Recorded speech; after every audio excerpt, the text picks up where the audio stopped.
نحمده ونصلي على رسوله الكريم اما بعد فاعوذ بالله السميع العليم من الشيطان الرجيم من همزه ونفخه ونفثه بسم الله الرحمن الرحيم رب اشرح لي صدري ويسر لي امري واحلل عقدة من لساني يفقهوا قولي رب زدني علما اللهم فقهنا في الدين سبحانك لا علم لنا إلا ما علمتنا إنك أنت العليم الحكيم رب يسر ولا تعسر وتمم بالخير وبك نستعين. چھٹے پارے کا آغاز کرتے ہیں. اللہ رب العزت نے فرمایا لا يحب الله الجهر بالسوء من القول إلا من ظلم وكان الله سميعا عليما. اللہ رب العزت نے فرمایا اللہ تعالیٰ یہ پسند نہیں کرتا کہ کوئی شخص دوسرے کے متعلق اعلانیہ بری بات کہے مگر یہ کہ اس پر ظلم ہوا ہو، اور اللہ تعالیٰ تو سب کچھ جاننے والا ہے. اب دیکھیں اس آیت میں چونکہ چھٹے پارے کا آغاز ہے اور اللہ رب العزت نے ایک بہت بڑا سبق دیا ہے سب مسلمانوں ساری انسانیت کو کہ مظلوم کو صرف یہ حق پہنچتا ہے کہ وہ ظالم کے حق میں بد دعا کرے یا اس کے ظلم کی روداد کسی کو سنا سکے، حاکم کے سامنے اس کے ساری وہ جو ظلم کی روداد ہے وہ سنا کے اس سے استغاثہ یعنی مدد حاصل کر سکے، یا دوسرے لوگوں سے بیان کر کے تاکہ لوگ اس کے جو اوپر ظلم ڈھایا جا رہا ہے اس کا ہاتھ روک سکیں، اس کے اوپر ظلم و تشدد کو بند کرایا جا سکے. ورنہ کوئی بھی کسی کی برائی کو دوسرے کے سامنے ایکسپلین نہیں کر سکتا. کسی کے اندر کوئی بری بات دیکھی ہے، کسی کے اندر کوئی عیب دیکھا ہے یا کسی نے کچھ برا کیا، اس کو ہر کسی سے شیئر نہیں کیا جا سکتا. لیکن اللہ تعالیٰ نے فرمایا کہ الا من ظلم، ہاں وہ شخص جس پہ ظلم کر دیا گیا ہے وہ اپنے ظلم کی روداد کسے سنا سکتا ہے؟ اس بندے کو جو اس کے ظلم کو ختم کرنے میں اس کی مدد کر سکتا ہے. لیکن ہر کسی سے ایک ہی بات شیئر کرنا، بہت سے لوگوں کے پاس حل کوئی نہیں ہوتا لیکن ہم ان چیزوں کو بار بار ایکسپلین کر رہے ہوتے ہیں، شیئر کر رہے ہوتے ہیں، بتا رہے ہوتے ہیں کہ اس نے ایسے کیا اور ایسے کیا، جبکہ اس کا حل نہیں ہے تو ہم گناہ گار ہیں.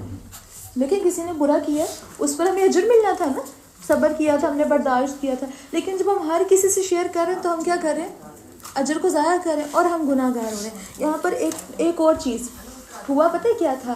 مکہ میں مسلمانوں کو جو اذیتیں ملتی تھی، جو تکلیفیں ملتی تھی، ان کی نوعیت اور تھی، ٹھیک. لیکن مدینہ میں آ کے جو مسلمانوں کو اذیتیں ملی ان کی نوعیت اور تھی. مدینہ میں ہوا کیا تھا؟ مدینہ میں دیکھیں یہود بھی اللہ کے نبی صلی اللہ علیہ وسلم اور صحابہ کے خلاف تھے، اس کے علاوہ منافقین بھی اللہ کے نبی صلی اللہ علیہ وسلم اور صحابہ کے خلاف تھے. اب وہ سارے کے سارے چونکہ اگینسٹ تھے، سارے کے سارے مخالف تھے، تو اس ٹائم پہ جب کوئی بیہودہ باتیں کہہ رہا ہے، جب کوئی الزام لگا رہا ہے، جب سازشیں پتہ چل رہی ہیں کہ سارا دن ہمارے اندر بیٹھنے کے بعد شام کو سازشیں کرتے ہیں، مختلف قسم کی تدبیریں کرتے ہیں، تو اس ٹائم پہ انسان کا بڑا گھٹنا ایک معمولی بات ہے. تو اللہ رب العزت نے ایکسپلین کر دی کہ اللہ تعالیٰ یہ پسند ہی نہیں کرتا کہ کوئی شخص دوسرے کے متعلق اعلانیہ بات کرے، تاکہ اللہ تعالیٰ نے یہ حکم اس لیے دیا تاکہ مسلمان اپنے جذبات کو کنٹرول میں رکھے. اب آپ رک کے ذرا خود سوچئے کہ ہم بھی دوسروں کی برائیاں بیان کرتے ہیں، اور کچھ لوگوں کو عادت ہوتی ہے ٹھیک ہے آپ کے ساتھ جو ظلم ہو رہا ہے اس کا مداوع تو ہم کر لیتے ہیں، اس کے وہ ہے کہ علیحدہ آپشن ہے. لیکن ہم برائیاں بیان پتہ ہے کس کی کرتے ہیں؟ ہم سیاستدانوں کی برائیاں کرتے ہیں. کچھ لوگ گالیاں دیتے ہیں، کچھ لوگ کیا کرتے ہیں. دیکھا جائے تو ابھی ہم کیا پڑھ رہے ہیں کہ کسی کے ظلم کی روداد اس کے سامنے بیان کی جا سکتی ہے جو اس کا حل کر سکے. اب کیا جس کے سامنے بیٹھ کے یہ سیاست کے ٹاپک پہ بحث و مباحثہ، لڑائی جھگڑے یا گالیاں دی جا رہی ہوتی ہیں، کیا ان کے پاس کوئی حل ہوتا ہے؟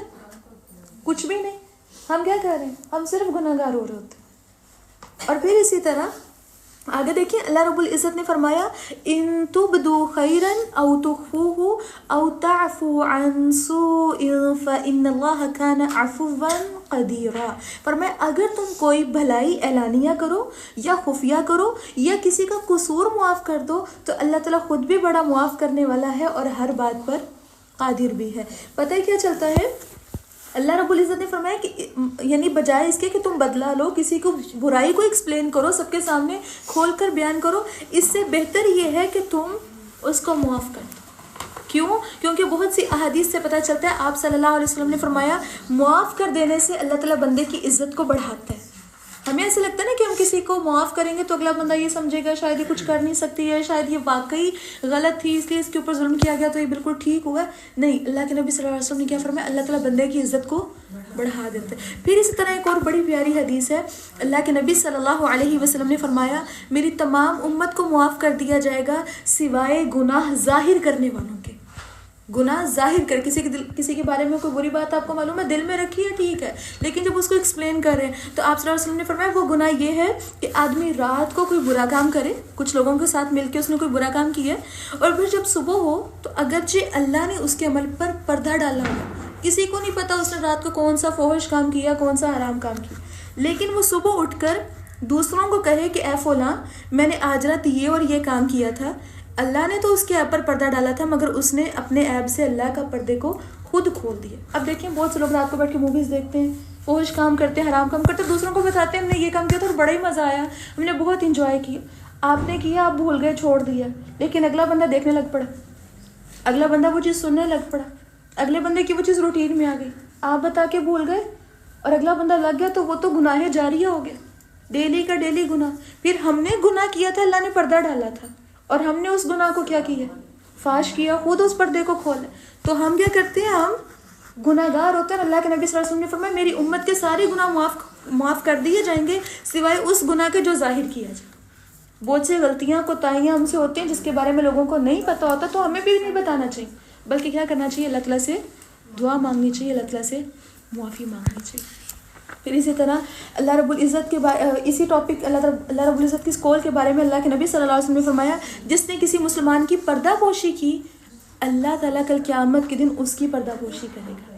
کسی کا عیب دیکھ کے ہم خاموش ہو گئے، اللہ رب العزت کے پاس دیکھیں ہمارے کتنے سیکرٹس ہیں، پھر ایسے ہی ہے نا، وہ اللہ رب العزت کل قیامت کے دن پھر ہمارے سیکرٹس پہ پردہ ڈال دے گا۔ اسی طرح ایک حدیث آتی ہے، آپ صلی اللہ علیہ وسلم نے فرمایا قیامت کے دن تم میں سے کوئی شخص اپنے رب سے اتنا قریب ہو جائے گا کہ اللہ تعالیٰ اس پر اپنا بازو رکھ دے گا، پھر فرمائے گا تم نے فلاں فلاں کام کیے تھے، اللہ تعالیٰ خود پوچھیں گے، وہ کہے گا ہاں، اللہ تعالیٰ پوچھیں گے تم نے فلاں اور فلاں کام بھی کیا تھا، وہ بندہ کہے گا بالکل کیا تھا، تو گویا وہ ہر جرم کا اقرار کر رہا ہوگا، وہ ایکسیپٹ کر رہا ہوگا کہ واقعی میں غلط تھا، تو اللہ تعالیٰ فرمائیں گے میں نے دنیا میں ان پر پردہ ڈال دیا تھا اور آج بھی تجھ پر تیرے ان گناہوں پر پردہ ڈالتا۔ اسی طرح اس سے ملتے جلتے ایک حدیث پتہ چلتی ہے کل قیامت کے دن اللہ رب العزت بندے سے کہیں گے کہ تو نے یہ گناہ کیا تھا، بندہ جب اقرار کرے گا، تسلیم کرے گا، تو اللہ تعالیٰ کو یہ اقرار اور تسلیم کرنا بڑا ہی پسند ہے۔ جب بندہ اپنے گناہوں کے اقرار کرے گا تو اللہ تعالیٰ فرمائیں گے کہ جتنے بھی یہ جو گناہ ہیں میں ان سب کو نیکیوں میں بدل دیتا ہوں، تو اس ٹائم پہ بندہ پتہ ہے کیا کہے گا کہ اللہ میرے تو اس طرح کے اور بھی بڑے گناہ تھے جو مجھے ادھر نظر ہی نہیں آ رہے، یعنی وہ بھی ایکسپلین کرائے جاتے ہیں، وہ بھی مجھ سے تسلیم کروائے جاتے ہیں، وہ بھی نیکیوں میں بدل جاتے ہیں۔ یہ حدیث بیان کرتے ہوئے اللہ کے نبی صلی اللہ علیہ وسلم اتنا کھلکھلا کر ہنسے تھے کہ اللہ کے نبی صلی اللہ علیہ وسلم کی داڑھی بھی نظر آنے لگی۔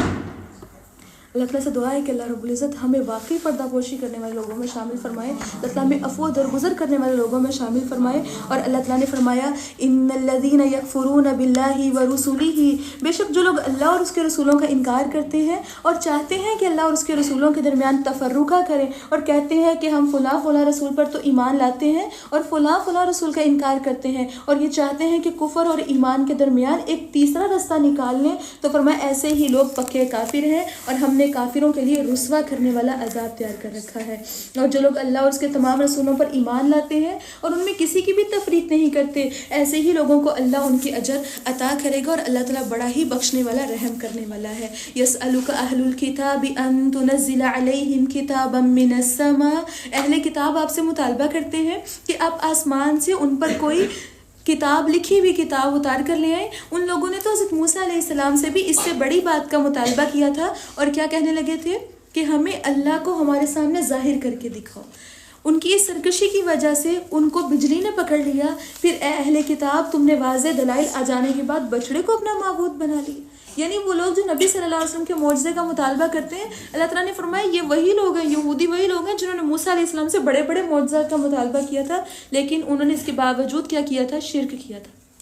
اور فرمایا پھر ہم نے ان کا یہ قصور بھی معاف کر دیا، اور ہم نے موسیٰ علیہ السلام کو غلبہ عطا کیا تھا۔ ہم نے ان یہود سے اقرار لینے کے لیے ان کے سروں پر کوہ طور کو بلند کر دیا تھا، کوہ طور ان کے سروں کے اوپر تھا، اور ان سے کیا وعدہ لیا گیا تھا کہ کیا تم اس کتاب پر جو تمہیں دی گئی ہے، اس شریعت پر عمل کرتے ہو، کیا کرو گے، کیا فرما برداری کرو گے، کیا اطاعت کرو گے؟ تو انہوں نے اس ٹائم پہ بھی کیا کہا تھا، سمعنا وعصینا، ہم نے سن تو لیا لیکن ہم نے ماننا کوئی۔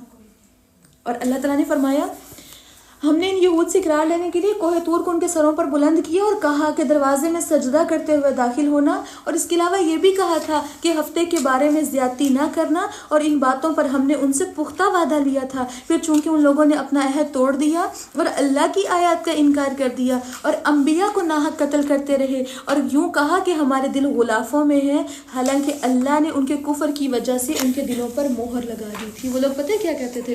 وہ لوگ کہتے تھے ہمارے دل پاک صاف ہیں، بڑے نیک شیشے جیسے ہیں، اور وہ اللہ تعالیٰ نے بس غلافوں میں لپیٹ دی ہیں، اب کوئی بھی باہر کی بات اندر نہیں آ سکتی اور اندر کی بات باہر نہیں جا سکتی، مطلب اب ہم کسی اور چیز کو ایکسیپٹ نہیں کر سکتے۔ تو اللہ تعالیٰ نے فرمایا نہیں، ایسا نہیں تھا، دل غلافوں میں نہیں تھے، بلکہ ہوا کیا تھا، ان کے کفر کی وجہ سے اللہ نے دلوں پر مہر لگا دی تھی۔ اور وہ بڑی مشہور حدیث ہے کہ جب جب انسان گناہ کرتا ہے اس کے دل پہ سیاہ دھبا لگتا ہے، سیاہ نقطہ لگتا ہے، اور جیسے جیسے انسان گناہ زیادہ کرتا جاتا ہے دل سیل ہو جاتا ہے، دل سارا سیاہ ہو جاتا ہے، سخت ہو جاتا ہے، اور اس پہ دین کی بات، قرآن کی بات، اللہ کی فرما برداری کی بات اس کے دل پہ اثر نہیں کرتی۔ اس کے لیے سمجھنا، پڑھنا، سننا، نہ سننا سب کچھ برابر ہو جاتا ہے۔ اللہ تعالیٰ سے دعا ہے کہ اللہ رب العزت ہمیں دلوں کی نرمی عطا فرمائے، اور فرمائے لہٰذا سوائے چند آدمیوں کے یہ لوگ ایمان نہیں لائیں گے، اس لیے اللہ نے ان کے دل پر مہر لگا دی کہ انہوں نے حق بات کا انکار کیا تھا اور مریم علیہ السلام پر بہت بڑا بہتان لگا دیا تھا۔ اس کے علاوہ یہ کہنے کی وجہ سے کہ ہم نے اللہ کے رسول مسیح عیسیٰ ابن مریم کو قتل کر ڈالا ہے، حالانکہ انہوں نے اسے نہ تو قتل کیا تھا اور نہ سولی چڑھایا تھا، بلکہ یہ معاملہ ان کے لیے مشتبہ کر دیا گیا تھا، اور جن لوگوں نے اس معاملے میں اختلاف کیا وہ خود بھی شک میں مبتلا ہیں، انہیں حقیقت حال کا کچھ علم نہیں، بلکہ وہ لوگ صرف گمان کے پیچھے لگے ہوئے ہیں، اور یہ یقینی بات ہے کہ انہوں نے عیسیٰ ابن مریم کو قتل نہیں کیا تھا، بلکہ اللہ تعالیٰ نے انہیں اپنی طرف اٹھا لیا تھا، اور اللہ تعالیٰ بہت زور آور اور حکمت والا ہے۔ قیامت کے قریب اللہ تعالیٰ نے چونکہ حضرت عیسیٰ علیہ السلام کو دنیا سے زندہ آسمانوں پہ اٹھایا ہوا، تو کل قیامت کے قریب حضرت عیسیٰ علیہ السلام واپس آئیں گے اور آ کر دجال کو قتل کریں گے، اور ان کے ہاتھ میں پھر امامت ہوگی۔ اور اللہ تعالیٰ نے فرمایا اور یہ جتنے اہل کتاب ہیں عیسیٰ ابن مریم کی طبعی موت سے پہلے ضرور اس پر ایمان لے آئیں گے۔ حدیث میں آتا ہے حضرت ابو ہریرہ رضی اللہ عنہ فرماتے ہیں آپ صلی اللہ علیہ وسلم نے فرمایا اس ذات کی قسم جس کے ہاتھ میں میری جان ہے، عنقریب تم میں ابن مریم عادل حکمران کی حیثیت سے نازل ہوں گے، وہ صلیب توڑ ڈالیں گے، جزیہ اٹھا دیں گے، اس زمانے میں مال کی اتنی کثرت ہوگی کہ اسے کوئی قبول نہیں کرے گا، صدقہ خیرات کوئی نہیں لے گا، اور ایک سجدہ ان کے نزدیک دنیا معافیہ سے بہتر ہوگا۔ اگر چاہو تو یہ آیت پڑھ لو، وَإِنَّ مِنْ أَهْلِ الْكِتَابِ إِلَّا لَيُؤْمِنُنَّ بِهِ قَبْلَ مَوْتِهِ، یہی والی آیت جو بھی ہم نے پڑھی ہے۔ اسی طرح ایک حدیث سے پتہ چلتا ہے آپ صلی اللہ علیہ وسلم نے فرمایا دجال اسی حال میں ہوگا، یعنی دجال زمین پہ بڑی فتنہ انگیزیوں اور ہر طرح کا شر پھیلا چکا ہوگا، تو اللہ تعالیٰ عیسیٰ ابن مریم کو مبعوث فرمائیں گے جو دمشق کے شرکی سفید مینار کے پاس اتریں گے، آج بھی وہ بلڈنگ ہائی لائٹ ہے، مینار بنا ہوا ہے، اور زرد رنگ کا جوڑا پہنے ہوئے ہوں گے اور اپنے دونوں ہاتھ دو فرشتوں کے بازوؤں پر رکھے ہوئے ہوں گے، اور ملتا ہے اللہ کے نبی صلی اللہ علیہ وسلم نے فرمایا جب اپنا سر جھکائیں گے تو پانی کے قطرے ٹپکیں گے، اور جب اٹھائیں گے تو وہ موتیوں کی طرح گریں گے، کافر ان کے سانس کی بو پاتے ہی مر جائیں گے اور ان کا سانس حد نگاہ تک پہنچ جائے گا، پھر وہ دجال کی تلاش کریں گے تو اسے باب لدیر پر پائیں گے، اور فرمایا اس کو پھر قتل کر دیں گے۔ اور پھر اللہ تعالیٰ نے فرمایا وَيَوْمَ الْقِيَامَةِ يَكُونُ عَلَيْهِمْ شَهِيدًا، اور قیامت کے دن وہ ان کے خلاف گواہی دیں گے۔ یہودیوں کی اسی ظلم کی وجہ سے اور بہت سے لوگوں کو اللہ کے رستے سے روکنے کی وجہ سے ہم نے ان پر کئی پاکیزہ چیزیں حرام کر دیں جو پہلے ان کے لیے حلال تھیں، یعنی جب انسان ظلم کرتا ہے اور جب انسان لوگوں کو دین کے رستے سے روکتا ہے تو اللہ تعالیٰ بہت سی حلال چیزیں لوگوں پر حرام کر دیتے ہیں۔ اور اللہ تعالیٰ نے فرمایا اس لیے بھی کہ وہ سود کھاتے تھے، حالانکہ انہیں اس سے منع کیا گیا تھا، سود سے ہر دور میں منع کیا گیا۔ اور اللہ تعالیٰ نے فرمایا اس کے علاوہ وہ لوگوں کے مال ناجائز طریقے سے کھا جاتے تھے، اور ایسے کافروں کے لیے ہم نے دکھ دینے والا عذاب تیار کر رکھا ہے۔ لیکن ان لوگوں میں سے لَٰكِنِ الرَّاسِخُونَ فِي الْعِلْمِ مِنْهُمْ، لیکن ان میں سے جو علم میں پختہ اور ایماندار ہیں وہ اس وحی پر بھی ایمان لاتے ہیں جو آپ کی طرف نازل کی گئی ہے اور اس پر بھی جو آپ سے پہلے نازل کی گئی ہے۔ اللہ تعالیٰ نے فرمایا وہ نماز قائم کرتے ہیں، زکوٰۃ ادا کرتے ہیں، اور اللہ اور آخرت کے دن پر ایمان رکھتے ہیں، ایسے لوگوں کو ہم بہت بڑا اجر عطا کریں گے۔ اللہ تعالیٰ سے دعا ہے کہ اللہ رب العزت ہمیں بھی ایسے لوگوں میں شامل فرمائے. اور فرمایا انا اوحینا الیک کما اوحینا الی نوح والنبیین من بعد. فرمایا اے محمد صلی اللہ علیہ وسلم ہم نے آپ کی طرف اسی طرح وحی کی ہے جیسے نوح علیہ السلام اور ان کے بعد آنے والے انبیاء کی طرف وحی کی تھی. اس کے علاوہ ہم نے ابراہیم علیہ السلام، اسحاق، اسماعیل، یعقوب اس کی اولاد، عیسیٰ علیہ السلام، یونس علیہ السلام، ہارون علیہ السلام اور سلیمان علیہ السلام کی طرف وحی کی تھی. اور داؤد علیہ السلام کو تو زبور عطا کی تھی. کچھ رسول تو ایسے ہیں جن کا حال اس سے پہلے ہم آپ کو بتا چکے ہیں، اور کچھ ایسے ہیں جن کا حال آپ سے بیان نہیں کیا گیا. اور اللہ تعالیٰ نے موسیٰ علیہ السلام سے خود کلام کیا تھا. وَكَلَّمَ اللَّهُ مُوسَىٰ تَكْلِيمًا. اللہ تعالیٰ نے موسیٰ علیہ السلام سے کلام کیا تھا، اس لیے ان کو کلیم اللہ بھی کہا جاتا ہے. اور اللہ تعالیٰ نے فرمایا یہ سب رسول لوگوں کو خوشخبری سنانے والے اور ڈرانے والے تھے تاکہ ان رسولوں کے بعد لوگوں کے لیے اللہ پر کوئی حجت باقی نہ رہے. اور اللہ تعالیٰ بڑا زبردست اور حکمت والا ہے. لیکن اللہ یشہد بما انزل الیک انزلہ بعلم. بلکہ اللہ تعالیٰ تو یہ گواہی دیتا ہے کہ اس نے جو کچھ آپ کی طرف اتارا ہے اپنے علم کی بنا پر اتارا ہے. اور فرشتے بھی یہی گواہی دیتے ہیں، اگرچہ اللہ کی گواہی بہت کافی ہے. پھر جو لوگوں نے اس پر نازل کردہ وحی کا انکار کیا اور اللہ کی راہ سے لوگوں کو روکا، یقیناً وہ گمراہی میں بہت دور نکل گئے. بے شک جو لوگ کافر ہوئے اور ظلم کرتے رہے، اللہ تعالیٰ نے فرمایا لم یکن اللہ لیغفر لہم. اللہ تعالیٰ ایسا نہیں ہے کہ انہیں ہرگز بخش دے. اللہ تعالیٰ ان کو کبھی بھی نہیں بخشے گا. کن لوگوں کو نہیں بخشے گا؟ جو لوگ کفر کرتے ہیں اور ظلم کرتے ہیں. اور ظلم اللہ تعالیٰ نے خود فرمایا ان الشرک لظلم عظیم. شرک و ظلم عظیم، شرک معاف نہیں کیا جائے گا. اور فرمایا نہ ہی انہیں جہنم کے رستے کے سوا کوئی دوسرا رستہ دکھائی دے گا جس میں وہ ہمیشہ رہیں گے. وَكَانَ ذَلِكَ عَلَى اللَّهِ يَسِيرًا. اور یہ اللہ کے لیے بہت ہی آسان ہے.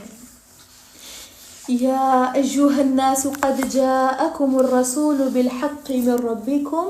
لوگوں تمہارے پاس تمہارے رب کی طرف سے رسول دین حق لے کر آ چکا ہے، لہٰذا تمہارے لیے بہتر یہی ہے کہ تم ایمان لے آؤ. اور اگر کفر کرو گے تو یاد رکھو کہ جو کچھ آسمانوں اور زمین میں ہے سب اللہ ہی کا ہے، اور اللہ تعالیٰ سب کچھ جاننے والا اور حکمت والا ہے. یا اہل الکتاب لا تغلوا فی دینکم. اے اہل کتاب اپنے دین میں غلو نہ کرو اور اللہ کی نسبت وہی بات کہو جو برحق ہے. اب غلو کیا چیز ہے؟ غلو کا معنی ایسا مبالغہ جو غیر معقول ہو. اب دیکھیں اہل کتاب نے غلو کیا تھا. غلو کہتے ہیں بات کو حد سے بڑھا دینا، مبالغہ رہی کرنا. انہوں نے کیا کیا تھا؟ انہوں نے عیسیٰ علیہ السلام جو اللہ کے بھیجے ہوئے ایک نبی تھے، انہوں نے کیا کیا تھا؟ ان کو اللہ کا بیٹا قرار دیا. اس کے علاوہ یہودیوں نے عزیر علیہ السلام کو اللہ کا بیٹا قرار دیا. دین میں حد سے بڑھ گئے، ایک نبی کو رب کے برابر قرار دے دیا. آج امت محمدیہ بھی غلو کرتی ہے، اللہ کے نبی صلی اللہ علیہ وسلم کو ان کے درجے سے بڑھا کر اللہ کے برابر قرار دیتی ہے. تو اللہ تعالیٰ نے اہل کتاب کو بھی مخاطب کر کے کہا ہے کہ اللہ کی نسبت وہی بات کہو جو برحق ہے، خود سے ایجاد نہ کرو. دیکھیں ہم نے تو ہر دوسرے معاملے میں غلو اختیار کی، کبھی نبی صلی اللہ علیہ وسلم کے بارے میں، کبھی دین کی تعلیمات پر عمل کرنے کے بارے میں بھی غلو اختیار کی. اور پھر اللہ تعالیٰ نے فرمایا مسیح عیسیٰ ابن مریم صرف اللہ کے رسول اور اس کا کلمہ تھے جسے اللہ تعالیٰ نے مریم علیہ السلام کی طرف بھیجا تھا، اور وہ اس کی طرف سے ایک روح تھے. سو تم اللہ اور اس کے رسولوں پر ایمان لاؤ اور یہ نہ کہو کہ خدا تین ہے. اور فرمایا اس بات سے باز آ جاؤ، یہی تمہارے لیے بہتر ہے. لہو ما فی السماوات و ما فی الارض. اور فرمایا اللہ اکیلا کافی ہے، وہ اس بات سے پاک ہے کہ اس کی کوئی اولاد ہو. جو کچھ آسمانوں میں ہے اور زمین میں ہے سب اللہ ہی کا ہے. اللہ اکیلا ہی کائنات کا نظام چلانے کے لیے کافی ہے. لن یستنکف المسیح ان یکون عبدا للہ. مسیح عیسیٰ علیہ السلام اس بات میں شرم محسوس نہیں کرتے کہ وہ اللہ کا بندہ بن کر رہے ہیں. یعنی جن کو تم اللہ کا بیٹا سمجھ رہے ہو انہوں نے تو کبھی شرم نہیں محسوس کی کہ وہ اللہ کے بندے بن کے زندگی گزارے. دیکھیں جو ایک مثال سمجھ لیں کہ جو بادشاہ کا بیٹا ہوتا ہے وہ پھر کیسی زندگی چاہتا ہے؟ کیا وہ غلاموں کے برابر ہو کے کام کرنا پسند کرے گا؟ بلکہ وہ تو یہ چاہتا ہے نا کہ بادشاہت ہی میرے ہاتھ میں، بس میں بھی بادشاہ ہوں. لیکن اللہ تعالیٰ نے فرمایا ہے کہ عیسیٰ علیہ السلام جس کو تم نبی کہتے ہو وہ کیا کرتے ہیں؟ وہ تو انہوں نے تو کبھی شرم نہیں محسوس کی. وہ تو بندوں کی طرح زندگی گزارتے. اور بندگی کیا ہے؟ غلامی ہے نا. وہ تو اللہ کی غلامی میں شرم محسوس نہیں کرتے. اور پھر اللہ رب العزت نے فرمایا اور نہ ہی مقرب فرشتے شرم محسوس کرتے ہیں، کیونکہ وہ لوگ فرشتوں کو اللہ کی بیٹیاں سمجھتے تھے. تو اللہ تعالیٰ نے فرمایا فرشتے بھی اللہ کی اطاعت کرتے ہیں، بندگی کرتے ہیں، غلامی کرتے ہیں، وہ بھی شرم محسوس نہیں کرتے. اور ساتھ ہی اللہ رب العزت نے فرمایا جو شخص اللہ کی اطاعت کرنے میں، اللہ کی فرما برداری کرنے میں، نبی صلی اللہ علیہ وسلم کی سنتوں پر عمل کرنے میں شرم محسوس کرتا ہے، تکبر کرتا ہے، اللہ ان سب کو عنقریب اپنے ہاں اکٹھا کر لے گا. اور فرمایا جو لوگ ایمان لائے، نیک عمل کرتے رہے، انہیں ان کے پورے اجر دے گا اور اپنے فضل سے زیادہ بھی دے گا. مگر جن لوگوں نے اللہ کی بندگی کو آر سمجھا، اللہ کے نبی کی سنتوں میں شرم محسوس کی، عبادت میں شرم محسوس کی اور اکڑا رہا، تو اللہ تعالیٰ نے فرمایا ان کو فَيُعَذِّبُهُمْ عَذَابًا أَلِيمًا، تو وہ انہیں دکھ دینے والا عذاب دے گا. اس سے کیا پتہ چلتا ہے؟ کبھی بھی سنت کو پورا کرتے ہوئے، کبھی بھی اللہ کی شریعت پر یعنی احکامات پر عمل کرتے ہوئے کبھی بھی شرم نہیں محسوس کرنی چاہیے. پردہ کیا ہے دیکھا جائے تو ایک شرعی حکم ہے نا، اللہ کا نازل کرتا حکم ہے. بہت سے لوگ بہت سی خواتین پردہ کرنے میں شرم محسوس کرتے ہیں. فلاں رشتہ داروں سے پردہ کریں گے تو ہمیں تو شرم آتی ہے، یا سب لوگ ہیں تو ہم نماز پڑھیں گے، شادی کے فنکشن میں اگر ہم نماز پڑھیں تو ہمیں شرم آتی ہے. کچھ لوگوں کو بیٹھ کے پانی پینے میں شرم آ رہی ہوتی، حالانکہ سنت ہے. بیٹھ کر پانی پیا تو بھئی ہمیں شرم آتی ہے، یہ کچھ بھی ایسی چیزیں. تو دیکھیں عبادت سے، اللہ کی اطاعت سے شرم محسوس کرنا یا پھر تکبر کرنا، یعنی سیرے سے کرنا ہی نہ، یہ تکبر ہے. تو اللہ تعالیٰ نے فرمایا ان کو دکھ دینے والا عذاب ہے. جب اطاعت رب کی کرنی ہے، بندگی رب کی کرنی ہے، تو اس میں شرم کس چیز کی؟ شرم تو اس بات سے آنی چاہیے نا کہ ہمارے رب نے ہمیں اتنی نعمتیں دی ہیں اور ہم اس نعمت کا حق ہی نہیں ادا کریں. ہم اللہ کے شکر گزار نہیں، ہم اللہ کے غلام نہیں. اللہ تعالیٰ سے دعا ہے کہ اللہ رب العزت ہمیں صحیح معنوں میں بندگی کرنے والا بنائے، اور فرمایا وہ اپنے لیے اللہ کے سوا کسی کو بھی حامی اور مددگار نہیں پائیں گے. اور اللہ تعالیٰ نے فرمایا یا ایھا الناس قد جاءکم برہان من ربکم، اے لوگو تمہارے پاس تمہارے رب کی طرف سے واضح دلیل آ چکی ہے، اور ہم نے تمہاری طرف صاف صاف راستہ دکھانے والا نور یعنی قرآن مجید نازل کیا ہے. اب جو لوگ اللہ پر ایمان لائے اور اس قرآن کو مضبوطی سے تھامے رہے، انہیں اللہ اپنی رحمت اور فضل میں شامل کرے گا. قرآن کو مضبوطی سے تھامنا کیا مطلب ہے اس کا مطلب ہے قرآن کے احکامات کو اپنی زندگی میں نافذ کریں، مضبوطی سے تھامنا. ہر لمحہ، جب کوئی بھی فیصلہ کرنے کی ضرورت ہے، کوئی مسئلہ ہے، کوئی مشکل ہے، کوئی پریشانی ہے، اس کا حل کہاں سے ڈھونڈنا؟ قرآن. اور اللہ تعالیٰ نے فرمایا ایسے ہی لوگوں کو اللہ تعالیٰ اپنی رحمت اور فضل میں داخل کرے گا، اور فرمایا اپنی طرف آنے کی سیدھا رستہ بھی انہیں کو دکھائے گا. اور پھر فرمایا یستفتونک، لوگ آپ صلی اللہ علیہ وسلم سے کلالہ کے بارے میں سوال کرتے ہیں، آپ ان سے کہہ دیجئے اللہ تمہیں اس کے بارے میں یہ فتویٰ دیتا ہے کہ اگر کوئی شخص بے اولاد ہی مر جائے اور اس کی ایک بہن ہو تو اسے ترکے کا آدھا حصہ ملے گا، اور اگر کلالہ عورت ہو یعنی وہ بے اولاد بھی ہو تو اس کا بھائی اس کا وارث ہوگا، اور اگر بہنیں دو ہوں تو فرمایا ان کا ترکہ 2/3 ملے گا. اور کئی بہن بھائی یعنی مرد اور عورتیں ملے جلے ہوں تو مرد کو 2 عورتوں کے برابر حصہ ملے گا. اور اللہ تعالیٰ تمہارے لیے یہ وضاحت اس لیے کرتا ہے کہ تم بھٹکتے نہ پھرو، اور اللہ تعالیٰ ہر چیز کو خوب جاننے والا ہے. اللہ رب العزت سے دعا ہے کہ اللہ رب العزت ہمیں سورہ نساء کے احکامات پر عمل کرنے والا بنائے.